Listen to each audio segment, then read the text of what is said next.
3% 차의 실천 방법을 시작하도록 하겠습니다. 요거는요, 저희 신청하실 때 설문조사 하셨잖아요. 그 설문조사 결과에 저희 36분 데이터인데요. 그러니까 여기 계신 분들의 그 값들이라고 생각하시면 됩니다. 그래서 경험에 대해서 여쭤봤잖아요. 그래서 주식도 많이 해보셨고요. 펀드 36%. 뭐. 이건 사실상 100%라고 봐야죠. 네, 77%로 됐지만. 네, 뭐 이렇게 되는데 중요한 건 이게 아니고요. 지금 관심 재테크는 주식이 36% 제일 많으셨고요. 펀드 11%, 부동산 28%, 암호화폐도 14%나 있는데 암호화폐는 아까 처음에 하고 끝나버렸어요. 그쵸? 근데 어쨌든 제가 이 얘기를 오늘 하는 거기 때문에 아주 적절하게 선택을 하셨다고 볼 수 있습니다. 그 다음에 저축을 얼마나 하시냐고 여쭤봤잖아요. 근데 제가 이제 40세 미만과 40세 이상을 좀 쪼개서 통계를 냈어요. 그래서 여기 24분이고요. 여기 12분인데 요게 얼마일까요? 요게 얼마일까요? 50% 이상이 그리고 10% 미만이 제일 많습니다. 예. 그리고 다 중간이에요. 예. 그러니까 아마 요렇게 답하신 분은 요거에 깜짝 놀라실 거고요. 요거에 답하신 분은 요거에 놀라실지도 모르겠어요. 예. 근데 사실 지난번에 할 때도 그랬는데 지난번에 할 땐 이게 더 많았어요. 예상외로 저축을 많이 하세요. 예. 심지어 나중에 여쭤보니까 85%도 계셨어요. 근데 40세 이상은 달라요. 10% 미만이 절반입니다. 물론 12분밖에 안 되지만 지금 질문하신 거와 관련이 깊어요, 사실은. 아이들이 생기고 하다 보면 지출이 많아집니다. 예. 저축이 양이 늘지가 않습니다. 쉽지가 않죠. 그러니까 사실은 젊었을 때 제가 아까 평균적으로 30, 40%라고 얘기를 했는데 사실 젊었을 때 더 해야 되는 거죠. 나중에 그렇게 하기 힘드니까. 예. 좀 답이 됐는지 모르겠습니다. 통계가 얘기해주고 있죠. 그 자산관리의 3단계. 첫째는요, 목표가 있어야 됩니다. 그리고 앞으로 목표에 해당하는 토픽을 얘기할 땐 이 그림이 나올 겁니다. 두 번째, 저축량이라고 했는데요. 요 스타벅스 이걸 가져왔는데, 이게 오이디푸스 신화에 나오는 사이렌이더라고요. 저 깜짝 놀랐어요. 그 유혹하잖아요, 사이렌이. 그래가지고 뱃사공들이 다 물에 빠져 죽잖아요. 이렇게 몸을 묶어 놓잖아요. 그런데 저축의 핵심은 그거냐, 몸을 묶어 놓는 거. 그래서 이 표시가 나오면요, 몸을 묶어놓는 거에 대한 얘기구나 라고 이해를 하시면 됩니다. 예. 그래서 스타벅스가 유혹이 너무 심한 놈이라는 거를 더 깨닫게 됐어요. 저거 자체가 유혹이에요, 유혹. 예. 그러고 나서 어디에 투자를 해야 될 것이냐죠. 근데 우리는 재테크를 하면 이것만 생각하는 거예요, 지금. 어떤 걸 해야 돼? 예. 이 앞은 생각 안 하시고. 저희는 이 앞이 중요하다고 강조를 드립니다. 예. 첫째, 목표를 알면 중요한 재테크. 자, 이게 뭐냐면요. 지금 내가 은퇴를 한다고 생각해요. 지금 은퇴를 했는데 앞으로 내가 30년 더 살 것 같아. 근데 내가 한 달에 200만 원을 써야겠어. 그럼 내가 지금 얼마가 있어야 되면 6억이 있어야 된다는 얘기예요. 예. 그래서 이제 내가 오래 살 것 같아. 한 달에 300만 원 써야지. 그러면 11억 5천이 지금 필요한 거예요. 이 돈 가지고 이제 불려가면서 꺼내가면서 써야지 이 기간에 딱 맞는 거거든요. 예. 근데 여기서 이제 고려해야 될 건 이거예요. 국민연금이 있잖아요. 국민연금, 내가 300만, 월 300만 쓰겠다. 근데 국민연금 예상 수령이 100만 원이다. 그러면 200만 원 여기다가 이렇게 찾으시면 되는 거예요. 여기다. 예. 국민연금이 얼마나 도움이 되는 건지 여러분들이 아셔야 됩니다. 정말 좋은 겁니다. 예. 저도 지금 이렇게 수령액, 이렇게 예상 수령액 보면요. 100만 원 남짓으로 나오는데 그게 인플레이션 감안해서 100만 원이기 때문에 그 당시에는 제가 65세 처음 받을 때는 아마 뭐 인플레이션이 한 2배 정도 됐다면 실제로는 200만 원 준다는 겁니다. 그 당시에는. 예. 그래서 인플레이션 감안한 금액이에요. 예. 제가 지금 여기서 표현하는 것도 현재 가치로 다 표현하는 거라고 보시면 됩니다. 그런데 또 하나를 알아야 되죠. 예. 요 다 표 거기에 있습니다. 요 표는요, 저 계산이 전에 여기 프린트된 게 잘못돼가지고요. 다시 계산했는데, 거기 명목 금액으로 나왔고, 요거는 제가 실질 금액으로 다시 바꿨습니다. 어쨌든, 그래서 아까 했는데, 내가 은퇴할 때 5억 원은 필요하겠네? 라고 했어요. 그리고 내가 앞으로 일할 기간이 20년 남았어. 그러면요, 이게 조금 말은 안 되죠. 예, 왜냐면 매월이기 때문에. 사실은 급여가 커지면 커질수록 더 많이 저축할 수 있는 거고, 그 다음에 지금 내가 자식이 없으면 오히려 또 저축을 더 많이 할 수 있기 때문에 아까 말씀하신 것처럼 어떤 좀 왔다 갔다 하는 플랜을 세워야 되는데 어쨌든 간에 그냥 평균이라고 볼게요. 그리고 이 평균은 이 가치로 계속 그러니까 투자한다고 보시면 됩니다. 무슨 얘기냐면 지금 200만 원이면 1년 뒤에는 그 인플레이션만큼 해서 뭐 200 몇만 원, 뭐 이렇게 계산하시면 생각하시면 됩니다. 이 가치를 매달 투자해야 된다는 얘기예요. 그래서 평균 20년 동안에 5억을 만들려면 20년 동안의 향후에 지금 현재 자산이 아무것도 없다고 했을 때 3%로 운용할 때는 200만 원 정도씩 매월 저축을 한다는 얘기고요. 7%로 운용하면 125만 원이에요. 차이가 크잖아요. 30년이면 더 커집니다. 124만 원, 58만 원. 그러니까 적어도 내가 이 정도 선에서는 내가 장기적으로 계속 투자를 해나갈 수 있어야겠죠. 예금만 하면은 여기에 거는 안 되는 거잖아요. 그쵸? 길게 봤을 때. 예. 그래서 어쨌든, 내가 어느 정도는 저축해야지 내 은퇴할 때 내가 은퇴 이후의 삶이 어떻게 되겠구나라는 게 사실 대충은 잡히는 거예요. 근데 이걸 못 잡습니다. 예. 그래서 극과 극으로 10% 미만 다 써버리시는 분도 계시고 50% 이상 무조건 무서우니까 저축을 하시는 분도 계시고 이게 나뉘는 겁니다. 예. 근데 제가 봤을 때 제일 좋은 건 30, 40%면 충분합니다. 저축량. 예. 그 다음에 자금 형성 목표를 좀 구분을 해줘야 되는데요. 자, 집을 장만하는 건요, 자산의 획득이잖아요. 이건 내가 내 은퇴 자산 마련하는 거에 중간 길목에 있는 겁니다. 얘가 별도가 아니에요. 길 중간에 있는 거고요. 근데 예를 들어서 뭐 여행 자금이나 교육 자금을 마련한다. 이거는 소비를 위한 거잖아요. 그 중간에 있는 게 아닙니다. 이건 별도로 짜야 되는 계획입니다. 예. 그렇게 구분을 하시면 좋겠고요. 부동산이 우리나라에서 얼마나 중요한가를 보여주는 숫자입니다. 이것도 통계청 자료인데, 자, 요게 금융자산이에요. 그러니까 부동산을 제외한. 요게 이제 총 자산인데, 한 가게에. 뭐 30대는 평균적으로 2억 5천만 원이라는 얘기입니다. 가계의 자산의 규모가. 그런데 금융자산을 9,600만 원이라는 얘기죠. 요 차이가 뭐냐? 부동산입니다. 그게 내 집일 수도 있고, 뭐 어디 토지일 수도 있고, 뭐 상가일 수도 있고. 예. 그래서 지금 보시면은 금융자산은 상당히 일정해요. 늘어나는 건 뭐죠? 부동산만 계속 늘어나고 있어요. 예. 혹시 전세자금이 부동산에 포함되나요? 전세자금도 부동산에 포함된다고 봐야죠. 예. 예. 전세보증금. 네. 그래서 한국인의 목표는 부동산입니다. 그리고 부정하기 어렵습니다. 자, 그렇게 해서 예. 부동산 마련이 굉장히 주된 중간 목적지죠. 그래서 전세, 작은 집 장만하고, 큰 집 장만하고, 뭐 이렇게 가는 거죠. 그리고 이제 나중에 좀 여유 생기면 땅도 좀 사고. 예. 네. 그래서 이제 이 그림으로 놓고 보면은, 예. 처음엔 주택 마련하는 게 목적이죠. 당면 과제죠. 결혼해서. 예. 그러면은 목표 금액을 어느 정도 설정해야 될 겁니다. 근데 주택을 마련한다라는 거가 이 보통 일이 아닙니다. 내가 언제 3년 뒤에 마련해야지라고 해서 그 3년 뒤에 정확하게 할 수 있는 게 아니에요. 왜냐하면은 좋은 집을 내가 처음으로 장만을 하는 건데 대충 해서 되겠습니까? 그 날짜에 맞춰서. 나한테 맞는 게 올 때가 있고요. 또 시황이라는 게 있잖아요. 그러니까 그게 2년 뒤일 수도 갑자기 나타날 수도 있고 아니면 5년 뒤로 좀 더 있다가 하게 될 수도 있는 거죠. 예. 그래서 어느 날짜를 정해둘 수는 없는 거고요. 어쨌든 해야죠. 목돈을 마련해야 됩니다. 예. 그 목돈을 마련하는데 통장 쪼개기, 자동이체, 청약통장은 당연히 하셨을 거라고 생각하고요. 예.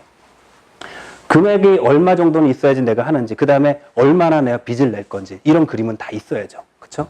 그래서 정말 좋은 놈이 나타났을 때 지르는 겁니다. 왜 지르느냐? 빚을 내도 괜찮습니다. 왜? 이 효과가 있거든요. 묶어두는 효과.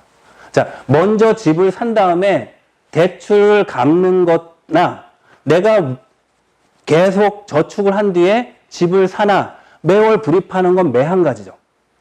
근데 집을 사면요, 이거는 반드시 갚아야 되기 때문에 소비가 자동으로 통제가 됩니다.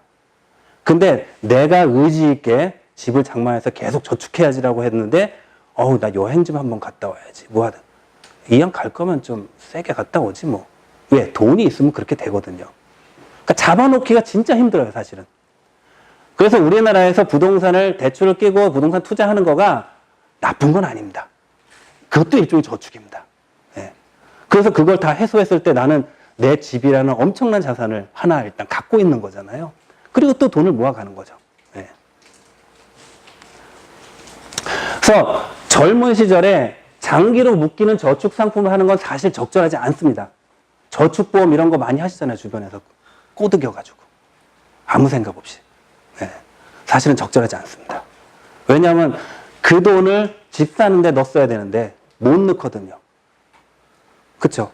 대출이 더 늘어나는 거예요. 거기에 묶여있는 만큼. 뭐 또 질문 있으세요? 그러면 그 만약에 집을 샀는데 그 집의 가치가 떨어질 수도 있지 않습니까? 그렇죠. 이 여유가 생긴 뒤의 성과는 이 시기에 낼 수 있는 겁니다, 사실은. 예. 그리고 목돈이 그게 좀 쌓여 있으면 이제 PB들이 붙기도 시작하잖아요. 예. 그리고는 이제 은퇴 후에는 이제 고위험 투자에 대해서 이익 실현을 하고, 사실 요거는 이제 제가 왜 이런 식 타이밍이라는 표현을 썼냐면은 아까도 봤더니 사이클이 있잖아요. 그래서 65세에 다 터세요. 이런 식으로 하는 건 사실 합리적이지 않아요. 타이밍을 선택을 해야 돼요. 그러니까 적립식 투자도 마찬가지인데 불입하는 거에 대한 위험은 거의 없는 게 적립식 투자입니다. 왜냐하면 이게 코스트 에버리징 효과라 해가지고 좀 비쌀 때도 사고 쌀 때도 사고 평균가로 사는데 중요한 건 내가 언제 파냐죠. 이것도 마찬가지입니다. 굉장히 위험한 투자들 많이 했는데 어느 시점에 그걸 끊을 것이냐는 뭐 예를 들면은 과거로 보면 2007년 아니면 뭐 1999년 이런 시기에 모든 걸 다 정리하고 채권으로 가면 정말 좋겠죠. 예. 사실은 그런 타이밍을 제가 말씀을 드리는 겁니다. 자산 배분이 성과의 90%를 좌우한다는 연구가 아주 오래된 연구가 있습니다. 그러니까 이 얘기는 뭐냐면 여러분들이 금융 상품을 정하기 전에 그것보다도 앞서서 내가 어떤 데 투자를 할 거냐라는 얘기인데요. 상품을 찾기 전에요. 투자 자산을 먼저 선택해야 됩니다. 그러면 이제 우리가 예금을 제외한다면은 투자의 분야에서는 주식이냐 뭐 채권이냐가 제일 핵심적이죠. 예. 근데 그것들에 대해서 어떤 방식을 통해서 투자할 수 있다라는 것을 제가 표를 담았고요. 근데 요거에 대해서 고민을 할 때 확정금리형 상품 비중, 기존에 원래 갖고 있는 예금이나 어떤 확정금리형이 있잖아요.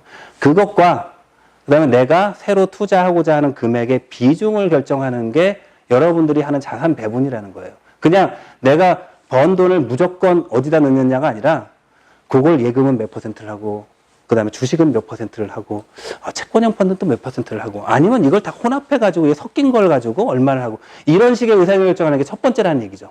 그리고 그런 걸 어디를 통해서 우리가 할 수 있는지에 대한 거고요. 표에 있습니다. 그리고 자산별로 이제 그 투자 유형을 결정을 하고 나서 이제 상품을 선택을 하는 건데요. 이렇게 이제 굉장히 다양한 그 자산이 혼합되어 있는 걸로 1, 2개를 구성하는 방법도 있을 수가 있고요. 아니면은 좀 일반형 상품 몇 가지를 가지고 분산을 하는 방법도 있고, 좀 더 섹터 단위로 들어가가지고 본인이 좀 더 유망하다고 판단되는 거에 좀 더 비중을 두면서 좀 더 다양하게 하는 방법이 있을 겁니다. 그 표를 보면요. 자, 국내 주식 일반형, 이 펀드로 예를 들면요. 이 있어요. 이 안에는 스타일 펀드도 있고요. 섹터 펀드도 있고, 테마 펀드도 있습니다. 네. 이거는요, 베팅을 하는 겁니다, 지금. 나는 가치주가 더 좋을 거라고 생각해. 이거는 덜 베팅하죠. 섹터로 가면 더 베팅하는 거죠. 야, 요즘 의료 섹터가 좋은데 의료 섹터에 투자하는 펀드를 찾자. 뭐 ETF도 마찬가지고요. 테마는 지금 핫한 거죠. 근데 이 테마 끝나면 끝이죠. 제일 위험한 게 사실은 이겁니다. 길게 갈수록. 정말 짧게 하겠다는 얘기예요. 이걸 선택한다는 거는. 근데 주식을 할 건데 장기 수익률의 관점에서 평균 이상의 성과를 내겠다라면은 요거를 선택하셔야 됩니다. 예. 저 밑으로 가시면 안 되고요. 그다음에 국내 채권 펀드도 만기에 따라서 그다음에 신용에 따라서 좀 다양한 게 있는데 여기도 일반형이 있습니다. 예. 그게 제일 흔해요. 해외 주식. 자, 해외 주식은 국내 주식처럼 일반형이 없습니다. 예. 왜냐하면 해외에 투자하겠다는 분들은 대부분 뭐의 매력을 느끼고요. 베트남이 좋을 것 같아.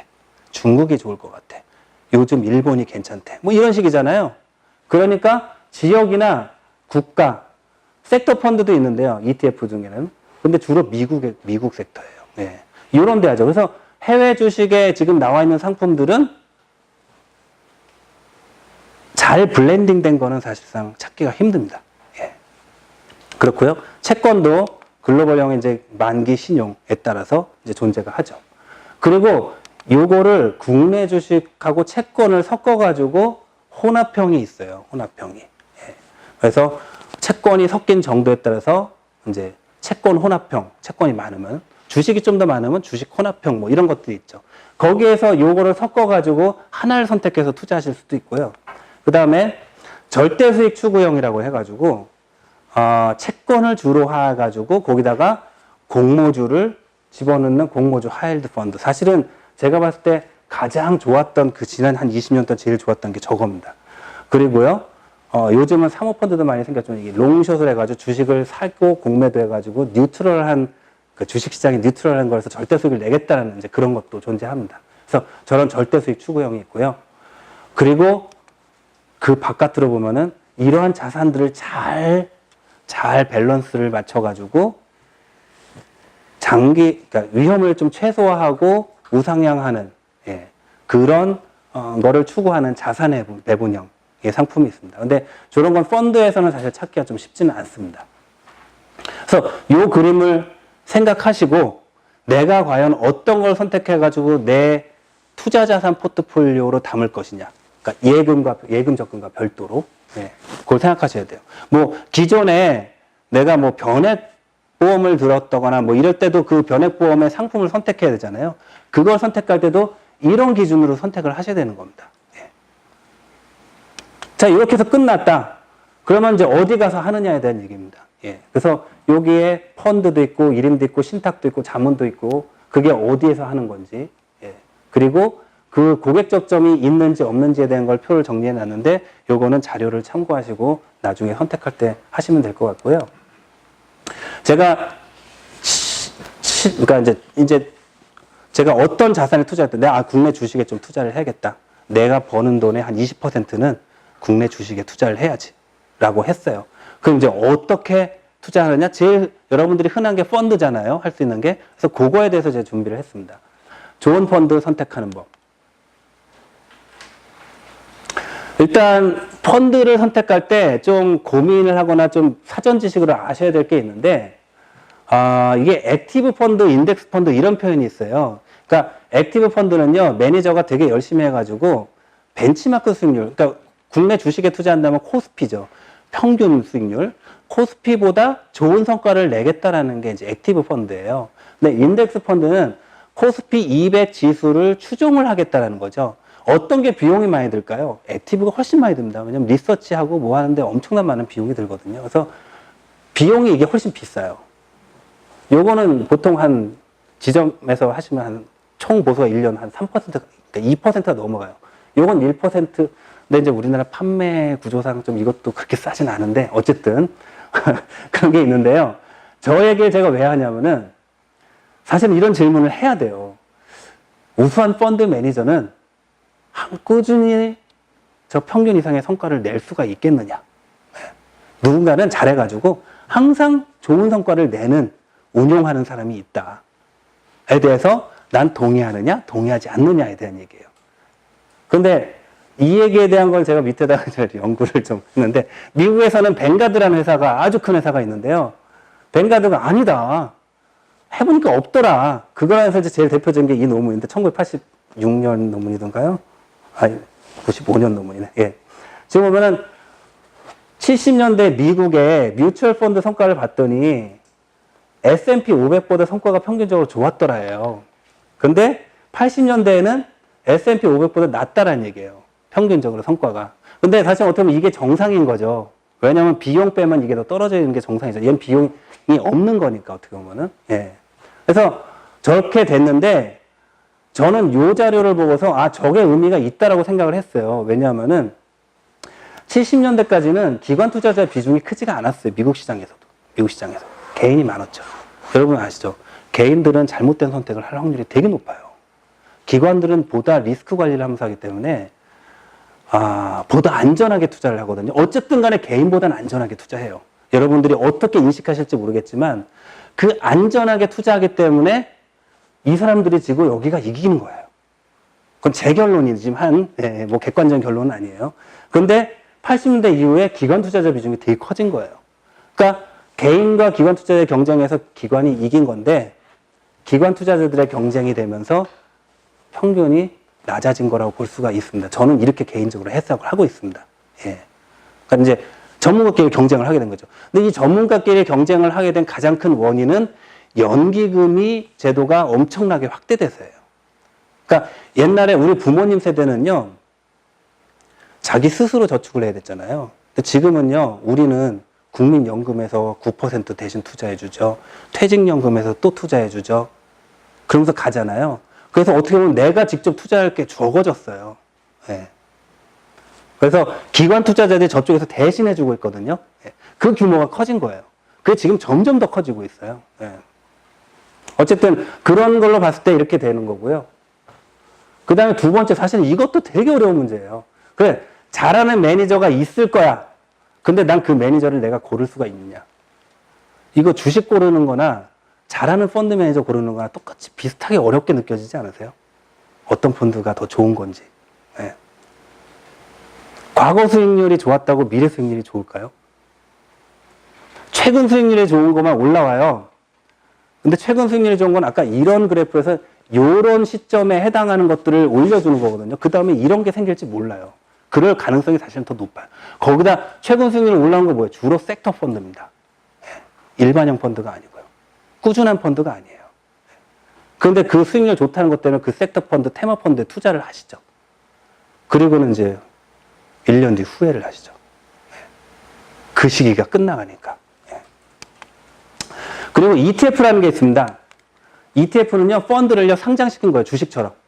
예. 그래서 주식시장에서 여러분들 증권계좌에서 거래할 수 있는 겁니다. 그래서 요거는 그러니까 내가 수익 실현하거나 사거나 팔거나 하는 게 되게 용이하죠. 왜냐면 펀드는 내가 입금을 하면 이틀 뒤에 들어가고요. 하루 뒤에 들어가고, 그리고 환매 요청을 하면은 이틀 뒤에 기준가에 의해가지고 나한테 환매가 되기 때문에 내가 의사결정을 하는 순간에 그 가격을 결정을 할 수가 없죠. 근데 ETF는 내가 의사결정을 하는 순간에 매수가, 매도가를 결정하는 거거든요. 그래서 그 차이가 있습니다. 결제일은 이틀 뒤기는 하지만. 그래서 제가 그럼에도 불구하고 좋은 펀드를 주식형 펀드 기준으로 이제 좀 선택할 확률을 높이는 방법에 대해서 좀 준비를 했습니다. 펀드 닥터라는 데가 있습니다. 지금 우리나라 그 펀드 평가사 중에 펀드 평가사가 몇 개 있는데요. 그냥 압도적으로 이제 그 시장을 점유하고 있는 회사인데요. 제가 방금 말씀드렸듯이 최근 수익률 좋은 펀드가 향후 수익률 좋은 펀드는 아닙니다. 근데 여기서 처음에 디폴트로 되어 있는 건 다 최근 수익률 좋은 펀드로 조회가 돼 있어요. 디폴트로는. 그러지 마시고요. 찾아가서 제로인 5년 등급 태극기 4개 이상인 것들을 소팅을 하십시오. 요거는요, 수익률뿐만 아니라 위험까지 감안해서 제로인이 등급을 부여하는 거예요. 그리고 이 안에서 총 보수가 저렴한 거를 나중에 최종적으로 선택하시는데 그거는 이 다음 페이지에 설명을 드릴 거고요. 그 다음에 패밀리 펀드 운용 규모가 200억 원 이상. 이 패밀리 펀드라는 게 굉장히 생소하실 텐데 사실은 매니저가 운영하는 펀드는 하나인데요. 거기에 뭐 A 클래스, C 클래스, 뭐 C2 클래스, 뭐 클래스 막 여러 개가 있어요. 근데 여기에서 운용 규모가 얼마라고 하는 거는 그 클래스별이에요. 클래스별. 클래스는 뭘 의미하냐면은 판매 방식에 따라서 틀린 거고요.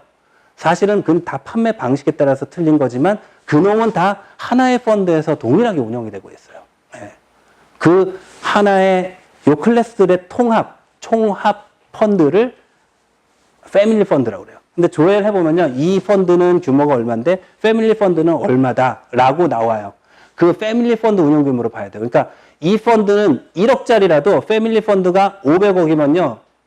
부담을 가지실 필요가 없습니다. 예. 그리고 제가 권하는 건 주로 그렇게 패밀리 펀드는 큰데도 그 펀드는 작은 것들일 가능성이 높습니다. 예. 왜냐하면 판매처에서는 비싼 걸 팔거든요. 근데 그 작은 건 싼 거예요. 상대적으로. 예. 자, 200억 이상이라고 했습니다. 그 다음에 500억 이하 펀드 중에서 이 패밀리 펀드 운용 규모가 줄어들고 있는 추이, 꾸준하게 줄어들고 있으면은 제외. 그러니까 사실 예.